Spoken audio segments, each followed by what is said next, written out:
레위기 19장 1절에서 14절까지 같이 봉독합니다. 1절에서 14절입니다. 시작. 여호와께서 모세에게 말씀하여 이르시되 너는 이스라엘 자손의 온 회중에게 말하여 이르라. 너희는 거룩하라. 이는 나 여호와 너희 하나님이 거룩함이니라. 너희 각 사람은 부모를 경외하고 나의 안식일을 지키라. 나는 너희의 하나님 여호와이니라. 너희의 헛된 것들에게로 향하지 말며 너희를 위하여 신상들을 부어 만들지 말라. 나는 너희의 하나님 여호와이니라. 너희는 화목제물을 여호와께 드릴 때 기쁘게 받으시도록 드리고 그 제물은 드리는 날과 이튿날에 먹고 셋째 날까지 남았거든 불사르라. 셋째 날에 조금이라도 먹으면 가증한 것이 되어 기쁘게 받으심이 되지 못하고 그것을 먹는 자는 여호와의 성물을 더럽힘으로 말미암아 죄를 담당하리니 그가 그의 백성 중에서 끊어지리라.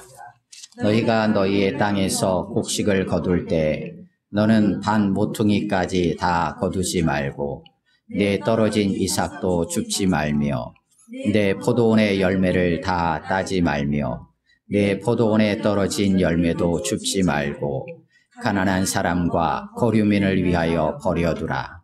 나는 너희의 하나님 여호와이니라. 너희는 도둑질하지 말며 속이지 말며 서로 거짓말하지 말며 너희는 내 이름으로 거짓 맹세함으로 내 하나님의 이름을 욕되게 하지 말라. 나는 여호와이니라. 너는 내 이웃을 억압하지 말며 착취하지 말며 품꾼의 삭슬 아침까지 밤새도록 내게 두지 말며 너는 귀먹은 자를 저주하지 말며 맹인 앞에 장애물을 놓지 말고 내 하나님을 경외하라. 나는 여호와이니라. 아멘. 1, 2절 말씀을 중심으로 잠깐 한 2, 3분 정도 묵상하겠습니다. 거기까지 보시겠습니다. 하나님의 형상대로 창조하신 사람이 범죄하면서 하나님은 구속의 역사를 시작하시고 주관하십니다.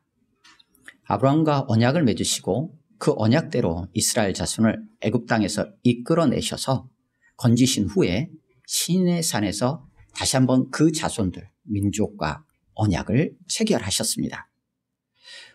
온 세계, 이스라엘만이 아니라 온 세계를 구원하시려는 하나님 아버지의 마음을 이스라엘 자손을 소유 삼으시고 제사장 나라로 구별하시면서 언약에 신실하도록 모세를 통해서 이스라엘 자손에게 말씀해 주셨습니다. 하나님이 그 이후에 이스라엘 중에 함께 거하시기 위해 성막을 짓게 하시고 영광 가운데 그들 가운데 임하셨습니다. 이것이 지난주에 함께 나눴던 창세기 출애굽기의 말씀이었습니다. 그렇다면 이제 필요한 것은 무엇일까? 하나님은 왜 성막 가운데 영광 중에 임하신 것일까? 이제 이스라엘 자손에게 필요한 것은 무엇인가에 대한 말씀을 오늘 레위기 말씀을 통해서 우리 가운데 명확하게 말씀해 주십니다.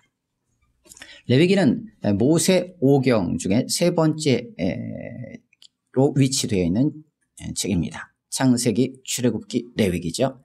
그래서 출애굽한 이후에 두 번째 해, 첫째 달 1일이니까 출애굽 이후 2년 1월 1일에 성막을 세우고 그것 가운데 하나님의 영광이 임하는 장면이 출애굽기 40장에 기록되어 있습니다. 그리고 출애굽한 이후에 2년째 2월 1일, 그러니까 한 달 뒤인 2월 1일에 회막, 성막 그 회막에서 하나님께서 모세에게 이스라엘 자손의 인구를 세하라 라고 명하시면서 말씀이 시작되는 내용이 민수기 1장에 기록이 되어 있습니다. 그 사이 2년 1월 1일과 2년 2월 1일 그 사이 한 달간의 기간 사이에 무엇이 위치했냐면 레위기가 위치해 있습니다. 레위기는 하나님의 영광이 거하는 성막에서 하나님께 드릴 제사로 시작하여서 거룩하게 구별된 하나님의 것이 무엇인가라는 것을 확인시키며 마무리가 됩니다. 그래서 1장에서 27장까지의 전체가 그렇게 구성이 되어 있습니다. 다양하게 레위기 전체를 구분해 볼 수 있는데 그냥 거칠게 둘로 이렇게 나눠 본다면 1장에서 17장까지는 하나님께 나아가는 법을 중심으로 초점으로 해서 내용이 기록되어 있다 이렇게 이해할 수 있고요. 18장부터 27장까지는 하나님께 나아갔던 자들이 이제 하나님과 동행하는 실제적인 삶을 초점으로 해서 내용들을 기록해 주고 있다. 이렇게 한번 우리가 구분해 볼 수 있습니다. 구원받은 하나님의 거룩한 백성이 영광 가운데 함께 하시는 하나님 앞에서 과연 어떻게 해야 될 것인가? 어떻게 할 수 있을까? 라는 부분을 안내하게 되죠. 그래서 우리가 온전히 하나님의 것임을 알고 하나님께 자신을 믿음으로 드리고 또한 감사하는 제사에 대한 부분을 1장부터 쭉 이어서 7장까지 쭉 5가지 제사를 중심으로 기록해 줍니다. 그리고 하나님과 함께 할 수 없게 만드는 죄의 문제들을 처리하는 제사의 내용이기도 하죠. 이러한 제사를 진행할 제사장과 관련된 내용이 8장, 9장에 대해서 제사장의 위임식과 함께 진행이 되고 그 제사장 아론의 아들 중에 2명 나답과 아비후, 엘라살과 이다말 4명의 아들 중에 2명 나답과 아비후가 하나님께 다른 불을 드림으로 인하여서 하나님께서 즉결 심판하여 죽는 사건이 10장에 기록이 됩니다. 그리고 11장부터 그러기에 정결하게 되는 정결법에 대한 내용들이 쭉 15장까지 이어지고 16장에서 이스라엘 민족 전체가 1년에 한 번 대속죄일로 해서 아론이 지성소까지 들어가서 속죄하는 날에 대한 규례들을 안내해 줍니다. 그리고 17장에서 이 모든 제사를 드리는 데 있어서 피에 대한 얘기를 언급을 하십니다. 생명이 피에 있다. 피가 죄를 속한다. 그러기에 피를 함부로 먹지도 말고 피를 함부로 하지 말아라. 다른 내용으로 해서 1장부터 17장까지가 진행이 됩니다.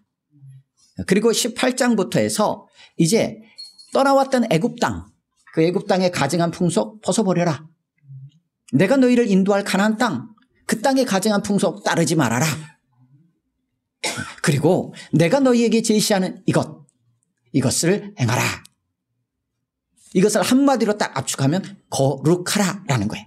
그래서 18장부터 가증한 풍속을 따르지 말고 19장 명확하게 거룩해라라고 제시하면서 거룩하다라는 것이 구체적으로 어떤 것인지를 하나님과 동행하는 실제적인 삶의 자리, 가정, 우리로 따지면 직장, 이웃과의 관계 속에서 과연 어찌해야 될 것인가라는 것을 구체적이고 실제적으로 규례들을 제시해 주는 내용이 이어지게 됩니다.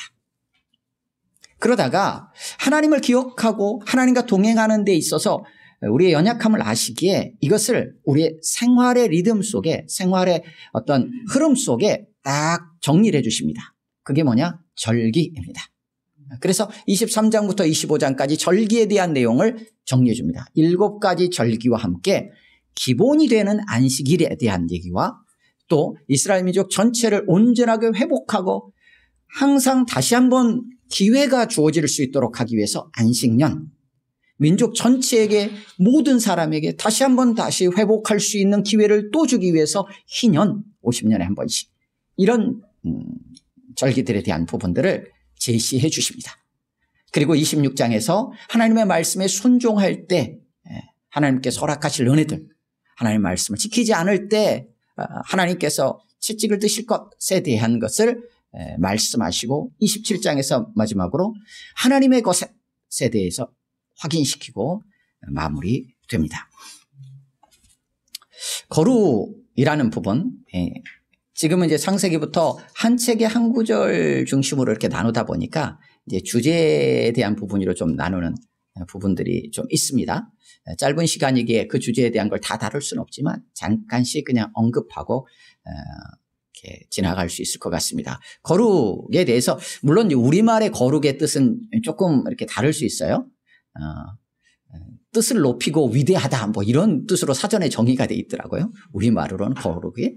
그런데 성경상에서의 거룩이라는 것은 어떤 거냐면 성경 안에 전체 말씀에 기초해서 말씀에 흐름 안에서 거룩이라는 단어가 이제 어떻게 쓰였느냐에 기초해서 거룩이라는 단어를 이해하는 거예요, 우리가.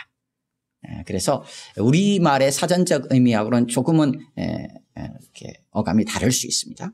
그래서 성경 안에서 대체적으로 거룩하다라는 것은 구별하다, 분리하고 구분하다, 깨끗하게 하다.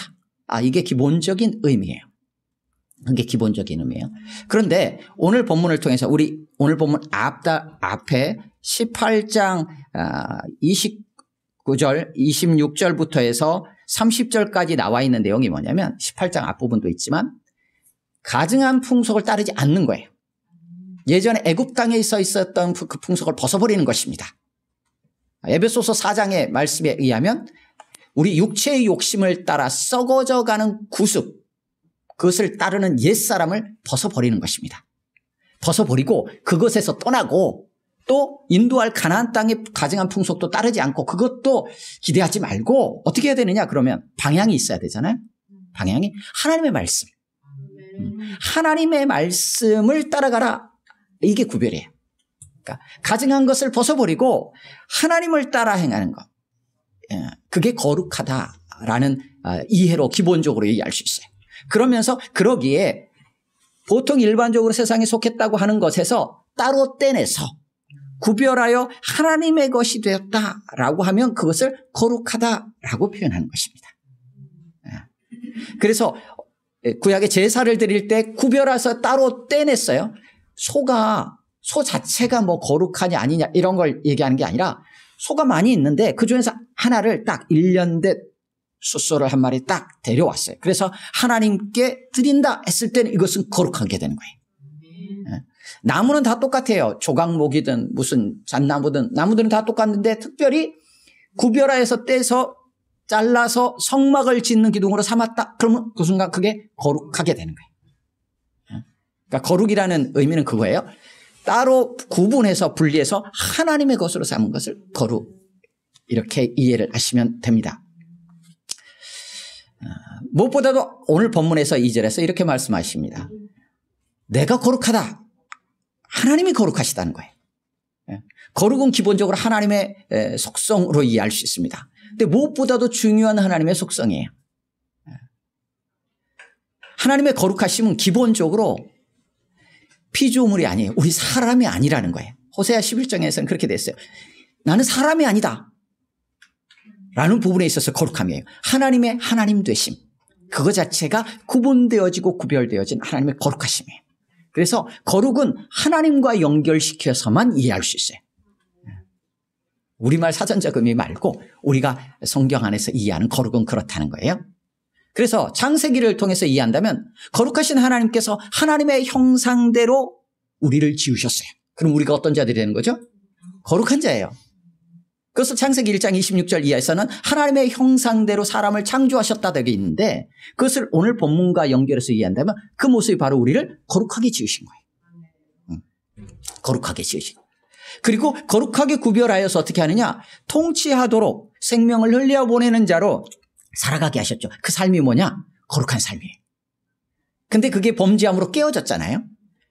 그래서 이스라엘 민족을 따로 떼셔요. 그래서 출애굽기, 지난주에 살폈던 출애굽기 19장에서 하나님께서 너희가 내 말을 잘 듣고 내 언약을 지키면 모든 민족 중에서 내 소유가 되겠고 너희가 내게 대하여 제사장 나라가 되며 거룩한 백성이 되리라 라는 거죠. 제사장 나라로 구별했어요. 그래서 거룩한 백성이에요. 하나님의 형상대로 창조될 때 우리는 이미 거룩한 자였고 그거 범죄함으로 깨어졌지만 하나님께서는 다시 우리를 구별하여 제사장 나라로 부르심으로 말미암아 거룩한 자로 살아가게 하셨어요. 우리 모두를 하나님께서 거룩한 백성, 거룩한 나라로 살아가도록 하기 위해서 그 아들 예수 그리스도를 우리 가운데 보내셔서 하나님이 친히 우리 가운데 내려오셔서 십자가의 길을 가심으로 죄의 문제를 해결하시고 우리가 거룩한 자로 살아가게 하셨어요. 그래서 우리를 뭐라고 하느냐? 성도라고 하는 거예요. 그래서 우리에게 중요한 정체성이 뭐냐면 거룩한 무리라는 한자로 성도라는 게 굉장히 중요한 우리의 정체성이에요. 집사, 권사, 장로, 목사라는 것은 역할을 감당할 때 어떤 직분과 관련된 부분이지만 성도는 그런 직책이나 직분과 관련된 개념이 아니라 우리의 거룩한 무리로 불러주셨다는 정체성과 관련된 부분이에요. 그래서 우리 모두는, 저를 포함한 모두는 다 주님의 몸된 교회의 지체들은 다 성도라고 불려지는 거예요. 그래서 성도라는 이 이름은 굉장히 우리에게 참 귀하고 참 아름다운 이름이에요. 그래서 성도라고 불리는 것을 괜히 마음 어렵게 생각할 이유가 하나도 없죠. 근데 다 직분들을 부여받으면 직분으로 부르니까 성도라 불려지질 않아서 조금은 아쉬움이 있습니다. 창세기 출애굽기에서 그렇게 우리를 거룩하다라고 하시는데 이제 레위기 전체를 통해서 이 거룩을 이해하는 게 필요해요. 본격적으로 거룩에 대해서 집중적으로 등장을 합니다. 그래서 레위기 1장부터 시작해서 27장까지 전체가 다 거룩과 관련되어 있다. 이렇게 이해하시면 돼요. 그 핵심적인 게 옛 가증한 것을 떠나고 거기서 분리되어 하나님의 말씀을 향하여 살아가는, 하나님의 말씀을 따라가는 삶, 이것이 거룩이다라고 기본적인 개념을 이해하시면 될 것 같습니다. 그래서 우리가 말하는 거룩은 뭐냐? 우리 안에서 혼자 있는 게 아니라 하나님과, 여기 본문에 따르면 이스라엘과의 관계에 기초하여서 이해하는 게 필요한 거예요. 그래서 나는 너희의 하나님 여호와다. 그런 내가 거룩하니 너희도 거룩하라. 이렇게 말씀하십니다. 마찬가지입니다. 주님이 거룩하신 분이시고 하나님이 거룩하신 분이고 성령 거룩하신 영이시기에 우리 또한 거룩하라 라고 말씀하시는 거예요. 그러기에 우리 또한 거룩하게 불러주셨고요.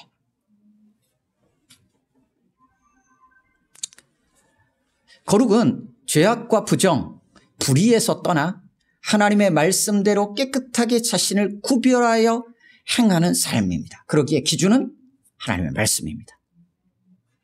우리가 따라가야 할 실제적인 본이 되시는 분은 우리 주 예수 그리스도십니다. 실제로 우리가 거룩하도록 우리를 도우시고 인도하시는 분은 거룩하신 영이신 성령님이십니다. 그래서 디모데후서에서는 하나님의 말씀과 기도로 거룩하여지느니라 라고까지 말씀하십니다. 우리를 향하여서 그리스도의 형상을 이루기까지 그렇게 자라가라 라고 말씀하십니다. 그리스도의 형상은 거룩하신 분이에요. 예수님을 거룩하신 자라고 말하기 때문이에요. 그래서 거룩하신 성령의 인도하심을 따라 그리스도의 형상 거룩하신 분을 본받아 따라가는 삶, 그 삶을 통해서 나타나는 모든 열매들은 어떻겠습니까? 그 열매를 가리켜 성령의 열매라고 굳이 붙인다면 붙일 수 있죠. 그래서 갈라디아서 5장에서는 두 가지 구분되어지는 삶의 모습과 열매가 나타나죠. 하나는 육체의 소욕을 따라 행해서 나타나는 모습들이 있어요. 그와 대조적으로 육체의 소욕을 따르지 않는 것과 성령을 따르는 것 두 가지로 딱 대변됩니다. 육체의 소욕을 따르면 성령을 따를 수 없어요. 성령을 따르면 육체의 소욕을 따를 수가 없어요. 그래서 성령을 따라 나타나는 성령의 열매를 우리가 잘 아는 대로 사랑, 희락, 화평, 오래 참음, 자비, 양선, 충성, 온유, 절제. 물론 그것만 있는 건 아니에요. 근데 이제 그 9가지 정도로 정리를 한 거죠. 우리 안에 그런 모습이 나타나는가라는 걸 보면 거룩을 알 수 있어요. 저도 청년 때는 성경책을 이렇게 들고 교회를 갔었어요. 그때 신학하기 전이었죠. 왜냐하면 성경책이 있으니까 지금처럼 핸드폰 들고 다닐 수는 없었잖아요. 성경책인데 밑으로 내려놓기는 뭐하니까 이렇게 들었어요. 그러면 이 모습을 보고 웃으면서 이렇게 걸어가면 어떤 모습으로 봐요? 거룩해 보여 라는 걸로 생각을 했었죠. 나름대로 거룩에 대한 이해들이 제한이 되어 있었고 잘 모르니까 또 뭐 어떻게 할지 모르니까 이러고 갔어요 그냥. 근데 그런 모습이 아니라 실제적인 우리의 삶에 있어서 거룩함이 있는가라는 거예요. 그럼 그 열매가 나타나야지 정상인 거죠. 그럼에도 불구하고 거룩의 주체에 대한 이해가 필요합니다. 우리를 거룩하게 하시는 분은 누구시냐? 하나님이십니다. 물론 의롭다 하는 부분에 있어서는 이거는 조금 다른 구분이 좀 필요해요. 믿음으로 의롭게 된다 할 때 의는 우리 안에는 결코 없어요. 의는 우리 밖에 있어요. 우리 밖 어디요? 예수 그리스도. 그래서 예수 그리스도의 의를 우리에게 그냥 전가 이렇게 넘겨주시는 개념이에요. 그래서 우리가 우리 안에서 의롭다 이런 개념이 될 수가 없는 개념이에요. 그런데 거룩은 어떤 개념이냐? 하나님께로부터 거룩이 우리 가운데 주어지고 하나님이 우리를 거룩하게 하심에도 불구하고 성경은 뭐라고 하냐면 우리 안에서 거룩을 이루어가야 한다라고 말씀하세요. 그러니까 의는 예수 그리스도께 있어요. 근데 거룩은 우리 안에서 자라가야 돼요. 나타나야 되는 거예요. 그래서 거룩의 주체는 하나님이시며 동시에 우리이기도 해요. 그래서 너희를 거룩하게 하시는 여호와 하나님이라고 말씀도 하시고 너희는 거룩하라라고 말씀도 하시는 거예요. 왜 그렇게 거룩하라고 말씀하실까라고 했을 때 거룩하신 하나님과 동행하면서 하나님이 주시는 더 풍성한 생명을 어떻게 누리며 살아갈 수 있을까? 거룩이 아니면 불가능해요. 그리고 어떻게 창조의 목적을 따라 또 우리를 불러주신 목적을 따라 생명의 통로로 쓰임받으며 살아갈 수 있는가? 그것은 우리가 거룩할 때 가능해요. 그래서 거룩하라 하셔요. 하나님의 말씀을 지켜 행하면 그로 말미암아 살리라 라고까지 말씀하세요.